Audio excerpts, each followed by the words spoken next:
Today we are going to discuss about the anatomy of flowering plant. आजचा topic आहे anatomy of flowering plant. मग तीन शब्द येत असतात, मॉर्फोलॉजी, फिजियोलॉजी आणि anatomy. Morphology means study of external structure and anatomy means study of internal organization. Internal organization चा study करण्याला anatomy म्हटलं जातं. The father of anatomy is Anne Grew. Nageli is the father of modern anatomy. And Chowdhury is an Indian anatomist. So, पुढचा जो शब्द आहे तो आहे टिश्यू. आपण अनाटॉमीची डेफिनेशनच घेतली आहे, the study of internal organisation. Internal organisation म्हणजेच काय, the arrangement of tissue. Arrangement of tissue म्हणजे इनडायरेक्टली आपल्याला टिश्यूचा स्टडी करायचा in anatomy of flowering plant. बरं, नेक्स्ट वर्ड आहे फ्लॉवरिंग प्लांट. फ्लॉवरिंग प्लांट म्हणजे कोणते? फ्लॉवरिंग प्लांट हे अँजिओस्पर्मिक ग्रुप मध्ये येत असतात.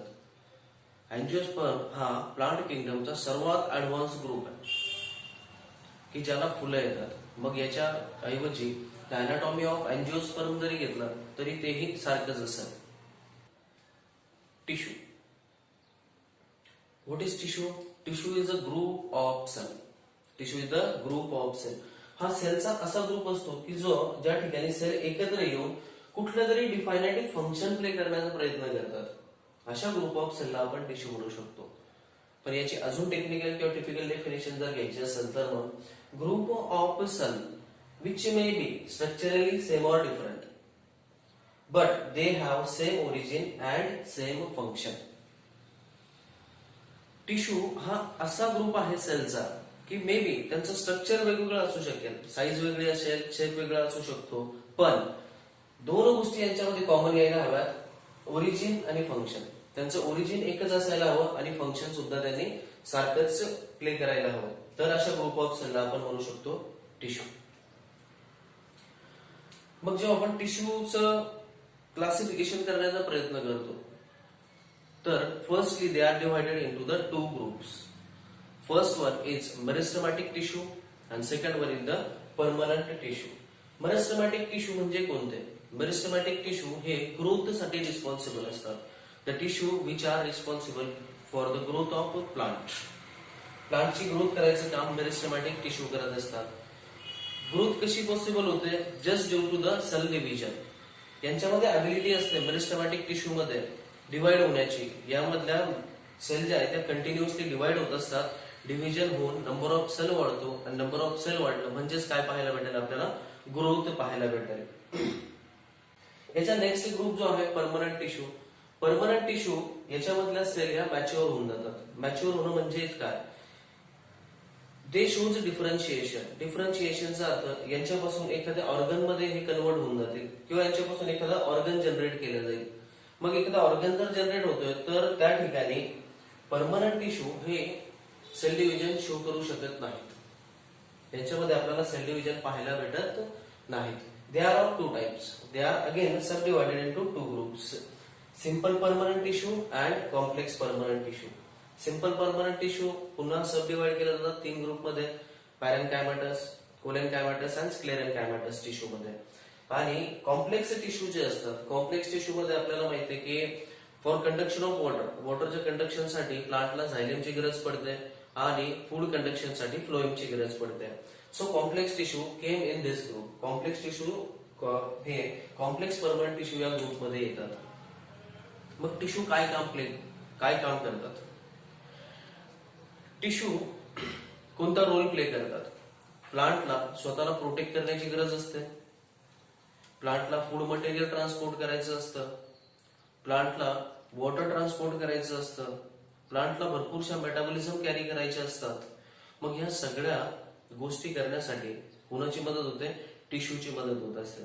आपण आता डेफिनेशन मध्ये बघितलं, the group of cell which perform definite function. वेगवेगळ्या प्रकारचं फंक्शन प्ले करण्यासाठी या सेल ज्या आहेत त्या एकत्र येतात आणि टिश्यू फॉर्म करतात. म्हणजे प्रोटेक्शनसाठी वेगळा टिश्यू असेल, त्यानंतर वॉटर कंडक्शनसाठी वेगळा टिश्यू असेल, फूड कंडक्शनसाठी वेगळा टिश्यू असेल. इन शॉर्ट हे टिश्यू जिथेही लोकेट आहेत त्या प्रत्येक ठिकाणी एक पर्टिक्युलर रोल प्ले करत असतात. क्लासिफिकेशन मधला पहिला ग्रुप मेरिस्टेमॅटिक टिश्यू, याला आपण डिटेल पाहण्याचा प्रयत्न करूया. मेरिस्टेमॅटिक टिश्यूच्या बाबतीत मी पहिलेच बोललो तुम्हाला, they have ability to show cell division. त्यांच्यामध्ये सेल डिव्हिजन पाहायला भेटतं. आणि सेल डिव्हिजन पाहायला भेटते म्हणजेच काय, यांचा नंबर ऑफ सेल्स वाढतील. आणि नंबर ऑफ सेल्स वाढलं म्हणजे काय, तर ग्रोथ आपल्याला दिसेल. म्हणजे आपण असं सरळ म्हणू शकतो, the meristematic tissue are responsible for the growth. प्लांटच्या ग्रोथ विषयी जेव्हा चर्चा करतो तर प्लांटची ग्रोथ ही इनडिटर्मिनंट असतं. इनडिटर्मिनंटचा अर्थ काय, इनडिटर्मिनंट म्हणजे याला डिटरमाइन करता येत नाही. जोपर्यंत प्लांट लिव्हिंग कंडिशनला आहे तोपर्यंत प्लांटची ग्रोथ होत असते. जसं की आपण ह्युमन बिंग्स मध्ये गेलो तर एका पर्टिक्युलर एज नंतर आपली ग्रोथ थांबून जाते, त्यानंतर ग्रोथ होणार नाही. सेल डिव्हिजन असतं पण ग्रोथ दिसत नाही, तसं प्लांटमध्ये होत नाही. जोपर्यंत प्लांट जिवंत आहेत तोपर्यंत प्लांटचा शूट आणि रूट या दोघांमध्ये ऍज वेल ऍज बाकी ठिकाणी सुद्धा आपल्याला ग्रोथ पाहायला भेटेल. मग मेरिस्टेमॅटिक टिश्यू हे रिस्पॉन्सिबल असतात ग्रोथसाठी. कसे, मेरिस्टेमॅटिक टिश्यूला सेल डिव्हिजन पॉसिबल असतं, ते सेल डिव्हिजन करतात, नंबर ऑफ सेल्स वाढतो आणि आपल्याला ग्रोथ पाहायला भेटते. Meristematic tissue. आता आपण चर्चा करणार आहे the properties of meristematic tissue. Meristematic टिश्यूच्या प्रॉपर्टीज काय. सगळ्यात पहिली प्रॉपर्टी आहे की cell of meristematic tissue are living. Meristematic tissue मध्ये सापडणाऱ्या सगळ्या सेल्स ह्या लिव्हिंग स्टेजला असतात. दुसरी प्रॉपर्टी घेतो power of division. Power of division, meristematic tissue मध्ये पॉवर असते डिवाइड होण्याची. They shows greater totipotency. What is meant by totipotency? The ability of cell to divide and redivide. It's called as totipotency. Meristematic tissue ची totipotency ही higher असते. मग काय होतं की हे सेल डिवाइड करतात आणि नंतर आपल्याला ग्रोथ पाहायला भेटते. तिसरा, no intercellular space. What is meant by intercellular space? The space between two individual cells. The space between two individual cells is called as intercellular space. Meristematic tissue मध्ये present असणाऱ्या cell मध्ये intercellular space दिसत नाही. They doesn't show the presence of intercellular space. The cell from meristematic tissue. Meristematic tissue मधल्या cell जे आहेत यांचा cytoplasm हा डेन्स असतो. डेन्स म्हणजे thick with prominent nuclei. Prominent nuclei म्हणजे काय, लगेच न्यूक्लिआय पाहायला भेटेल आपल्याला त्यामध्ये. Dense cytoplasm with prominent nuclei. Dense cytoplasm म्हणजे थिक सायटोप्लाझम असतो आणि न्यूक्लिआय लगेच ऑब्झर्व केले जातात, म्हणून इथे शब्द आपण लिहिलाय प्रॉमिनंट न्यूक्लिआय. या सेलला एकच काम आहे, डिव्हिजनचं.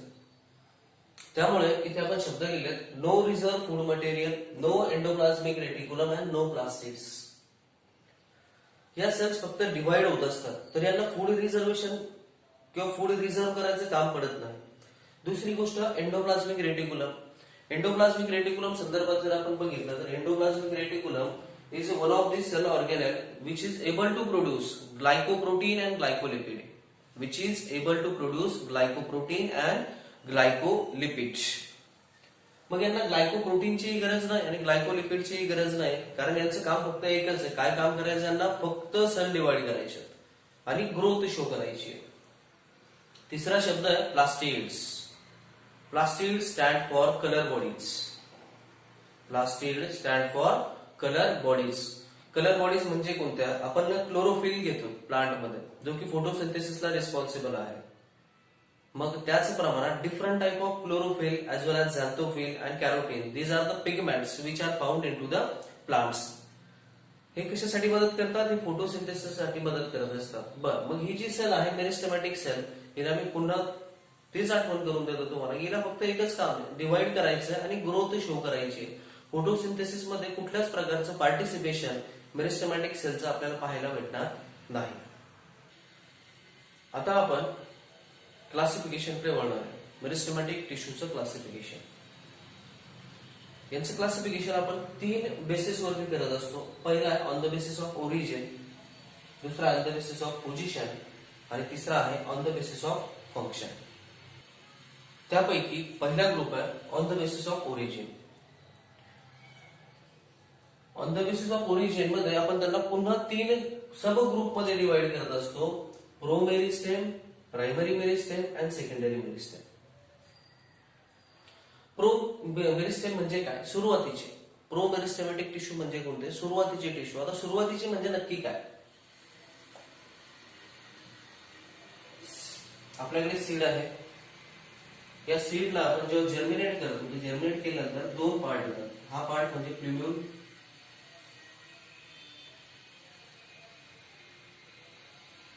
आणि हा पार्ट आहे रॅडिकल. प्ल्युम्यूल पासून शूट डेव्हलप होतं आणि रॅडिकल पासून रूट डेव्हलप होत असतं. मग सुरुवातीची डेव्हलपमेंट म्हणजे काय? सीड जर्मिनेट झाल्याबरोबर वरती प्ल्युम्यूल येईल आणि खालच्या साईडला रॅडिकल येईल. तर हे प्रो मेरिस्टेम जे असतात हे ऍट द टिप ऑफ प्ल्युम्यूल आणि रॅडिकल यांच्या टिप वरती प्रेझेंट असतात प्रायमरी स्टेजला. हे प्रायमरी स्टेजला प्रेझेंट आहेत म्हणून आपण यांना नाव दिले प्रो मेरिस्टेम. याच्यानंतरचा दुसरा ग्रुप आहे प्रायमरी मेरिस्टेमॅटिक टिश्यू.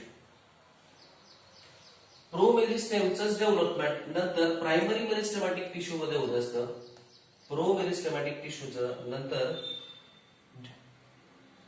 कन्व्हर्जन आहे प्रायमरी मेरिस्टेमॅटिक टिश्यू मध्ये होतं. प्रायमरी मेरिस्टेमॅटिक टिश्यूचं काय काम?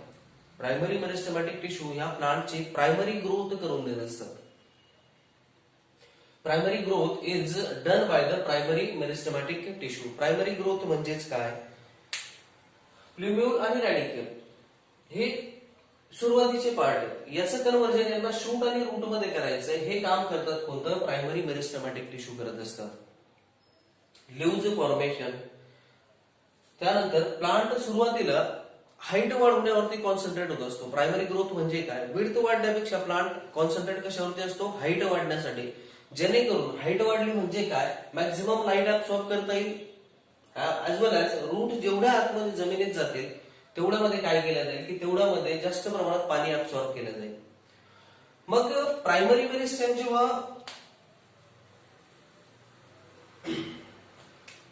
If suppose this is soil here, इथे शूट आहे आणि इथे रूट आहे.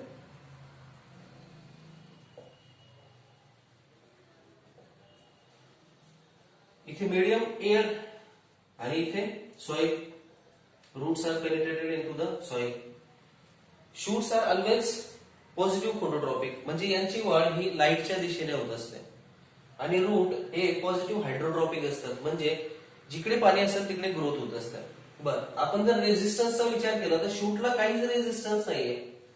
एअर ही खूप रेअर असते त्याच्यामुळे याला कुठल्याच प्रकारचं रेझिस्टन्स नसतं. पण रूट मध्ये काय होतं? रूटला सॉइल मध्ये पेनिट्रेट व्हायचं असतं आणि मेरिस्टेमॅटिक टिश्यू जे आहेत हे खूप सेन्सिबल आहेत. हे जर डॅमेज झाले तर हे सेल डिव्हिजन शो करू शकणार नाही. म्हणून मग जेव्हा रूटच्या संदर्भात आपण बोलतो तर रूट मध्ये मेरिस्टेमॅटिक टिश्यू हे प्रोटेक्ट केलेले असतात इन रूट कॅप. हे रूट कॅपच्या आतमध्ये प्रोटेक्ट केलेले असतात. असं प्रोव्हिजन शूटला अवेलेबल नाहीये. Okay, this is the primary meristem. After that, primary meristem is converted into secondary meristematic tissue.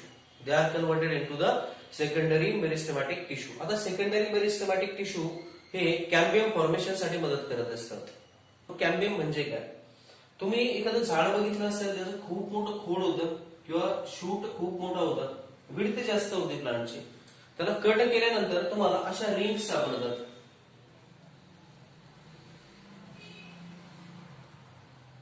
त्या झाडाच्या खोडावरती तुम्हाला रिंग्स अपिअर होतील. या रिंग्स म्हणजे काय? ह्या कॅम्बियम रिंग्स आहेत. ही सेकंडरी ग्रोथ असते प्लांटची. या कॅम्बियमचं काय काम आहे? कॅम्बियमचं काम असतं separation of xylem and phloem bundle. त्या दोघांना सेपरेट करायचं काम हे कॅम्बियम करत असतं. आणि cambium formation is done by the secondary meristematic tissue. It will be done by the secondary meristematic tissue. आपण बघितलं promeristem, primary meristem and secondary meristem. Promeristem ह्या प्रायमरी मेरिस्टेमॅटिक टिश्यू मध्ये convert होत असतात आणि primary meristematic टिश्यूचंच conversion हे secondary meristematic tissue मध्ये होत असतं. प्रो मेरिस्टेम हे एकदम सुरुवातीच्या ग्रोथसाठी मदत करतात at the tip of plumule and radicle. Primary meristematic tissue जो आहे हा प्रायमरी ग्रोथ साठी रिस्पॉन्सिबल असतो. आणि तिसरा सेकंडरी मेरिस्टेम. सेकंडरी मेरिस्टेम हा सेकंडरी ग्रोथ म्हणजेच काय तर cambium formation or the separation of xylem and phloem bundle किंवा separation of vascular bundle will be done by the cambium. कॅम्बियमला आपण सेकंडरी ग्रोथ कन्सिडर करत असतो and that secondary growth will be caused by secondary meristematic tissue. On the basis of position, meristematic tissue are divided into again 3 subgroups: apical meristematic tissue, lateral or axial meristematic tissue, and next one is intercalary meristematic tissue. Apical, lateral, intercalary 3 नाव आहेत. यापैकी आता बघूया आपण soil layer आहे, shoot आणि route.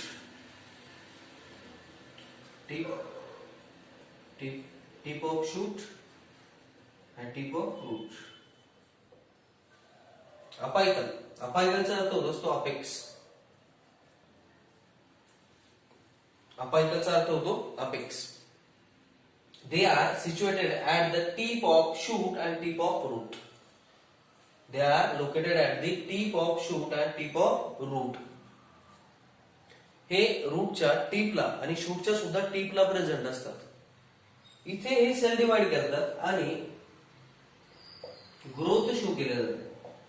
म्हणजेच vertical growth किंवा length वाढवायचं काम कोण करतात तर अपायकल मेरिस्टेमॅटिक टिश्यू करत असतात. Apical meristematic tissue increases the length of plant as well as length of plant part.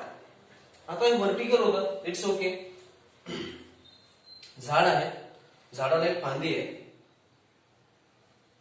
या फांदीची डायरेक्शन ही आहे आणि हिचं ग्रोथ करायचं हे टीपवर प्रेझेंट आहे ना. अपायकल मेरिस्टेम हे टीप वरती प्रेझेंट असल्यामुळे लेंथ वाढवायचं काम कोण करतं तर apical meristematic tissue increases the length. After that दुसरा ग्रुप आपण घेतो लॅटरल किंवा ऍक्झियल मेरिस्टेमॅटिक टिश्यू.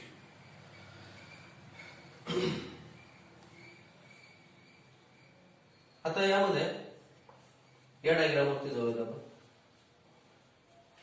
हे अपायकल मेरिस्टेमॅटिक टिश्यू पहिले इथे होते, ह्याच्यानंतर ग्रोथ होऊन अपायकल मेरिस्टेम वरती गेले सेल डिवाइड होऊन. मग अपायकल मेरिस्टेमॅटिक टिश्यूचे काही भाऊ बहीण मागे उरले होते, विसरले होते. याच्यातले काही भाऊ बहीण जे आहेत हे मागे विसरले होते. तर हे जे विसरलेले लॅटरल किंवा ऍक्झियल मेरिस्टेमॅटिक टिश्यू असतात हे प्लांटची विड्थ वाढवण्यासाठी मदत करत असतात.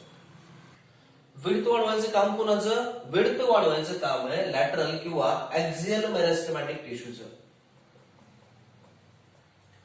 अपायकल मेरिस्टेम हे टिप वरती प्रेझेंट असतात आणि जे झाडाची उंची वाढवण्यासाठी मदत करतात किंवा लेंथ वाढवायचं काम कोणाचं आहे तर अपायकल मेरिस्टेमॅटिक टिश्यूचं काम आहे लेंथ वाढवणे.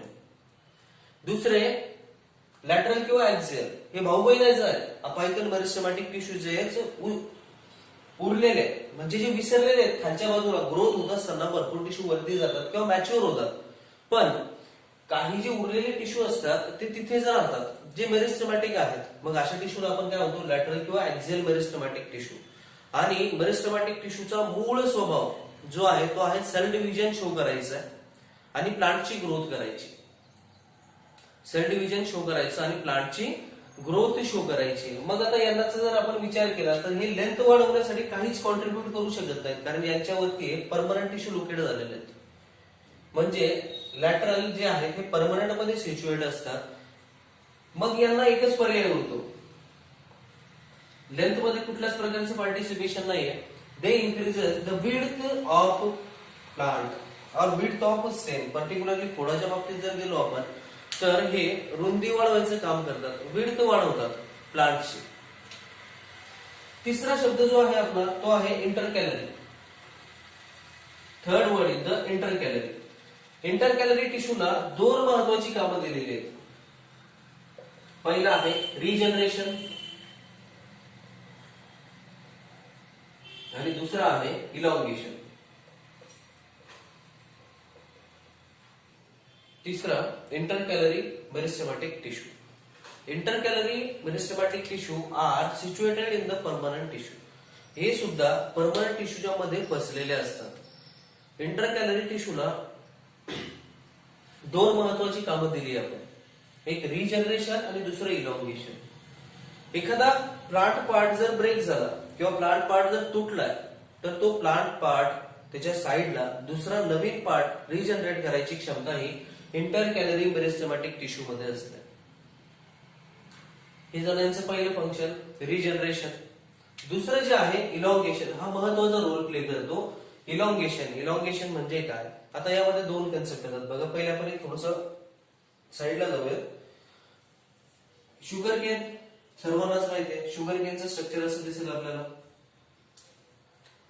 मग शुगर केनचा हा जो पॉइंट आहे की ज्या पॉइंटला लीव्हज अराइज होतात, या पॉइंटला नोड म्हणतात.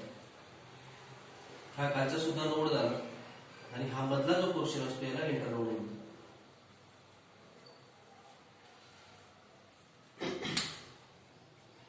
सोपं आहे. बोट स्वतःच ऑब्झर्व करा. इथे एक रेष दिसते, इथे एक रेष दिसते. या दोन रेषा म्हणजे नोड आहेत. What is it? नोड. मग नोड कशाला म्हणायचं? ज्या ठिकाणी प्लांटला डिफरन्शिएशन येईल. डिफरन्शिएशन म्हणजेच काय? एखादा ऑर्गन फॉर्म होईल तशा पॉइंटला आपण नोड म्हणत असतो. ज्या पॉइंटला प्लांटला ऑर्गन येईल, ब्रांच येईल, फ्लावर येईल, लीव्हज येतील, what ever it may be, पण जिथे डिफरन्शिएशन पाहायला भेटेल अशा पॉइंटला आपण नोड म्हणतो. What is it? It's a node. त्याला लागून दुसरा शब्द आलेला internode. The distance between two node is called as internode. दोन नोडच्या मधल्या डिस्टन्सला इंटरनोड म्हटलं जातं. मग आपण इथे शब्द वापरला इलॉंगेशन. मग काय होतं की जसं आपण घेतो इंटरनोडची लेंथ, ग्रास जे आहेत ग्रासेस मध्ये इलॉंगेशन ऑफ इंटरनोड.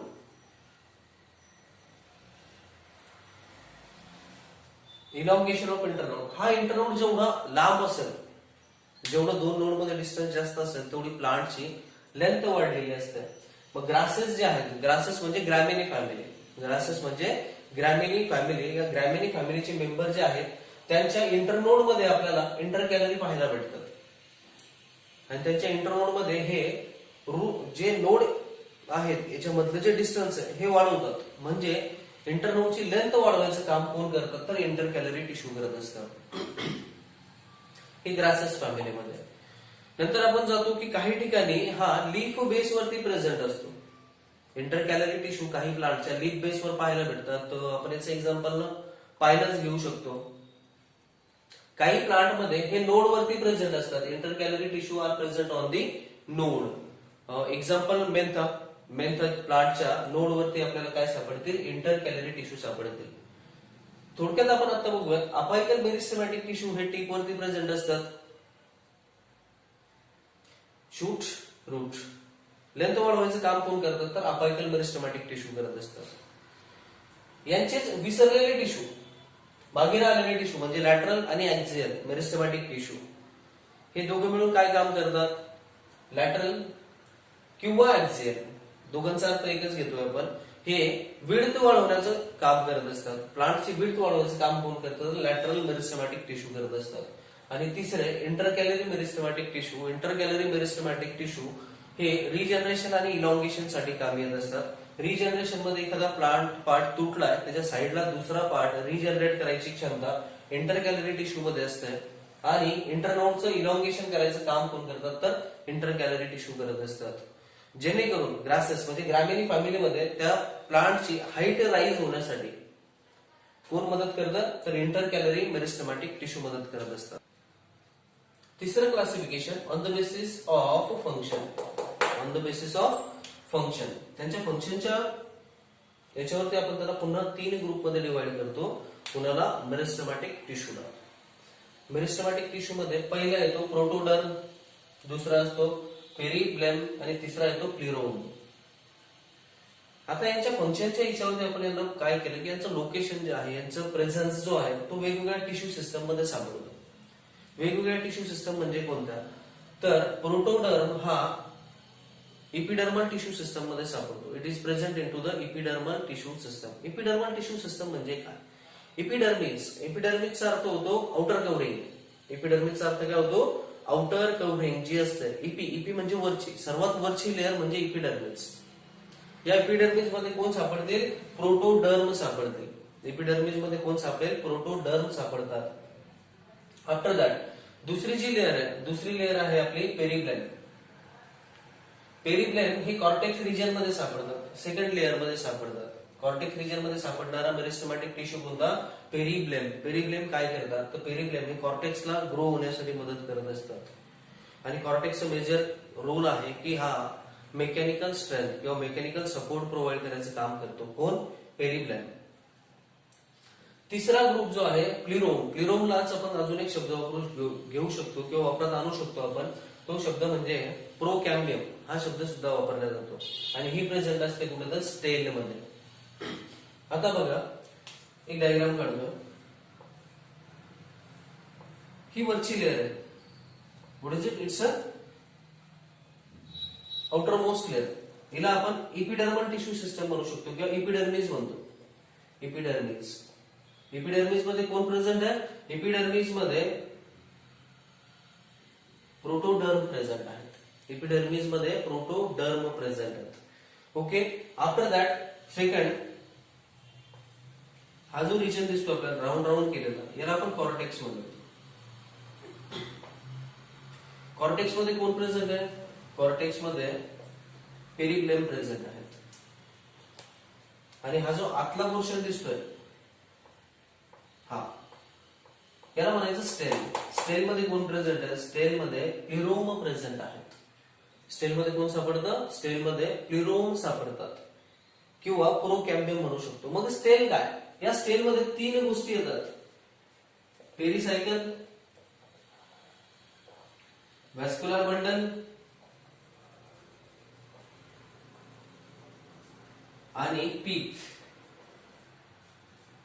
तीन शब्दांचा मिळून एकच शब्द तयार केला आपण, स्टेल. पेरिसायकल ही कॉर्टेक्सच्या खालची लेअर असते. त्यानंतर याच्या आतमध्ये व्हॅस्क्युलर बंडल दोन प्रकारात सापडतील. एक तर राऊंडेड मध्ये सापडतील आपल्याला, ज्याला रॅडियल अरेंजमेंट म्हणतात, किंवा साइड बाय साइड, एक जायलेम एक फ्लोएम अशा प्रकारामध्ये, याला कॉन्जॉइंट अरेंजमेंट म्हणत असतात. आणि सर्वात मधला पोर्शन जो असतो, ऐन गाभा ज्याला म्हणू शकतो आपण झाडाचा, तो म्हणजे पीक असतो. यापैकी व्हॅस्क्युलर बंडल मध्ये दोन गोष्टी येतात, झायलेम आणि फ्लोएम. झायलेम बंडल आणि फ्लोएम बंडल. झायलेम बंडलचं काम काय, xylem bundle carries water and minerals आणि phloem bundle transports food material.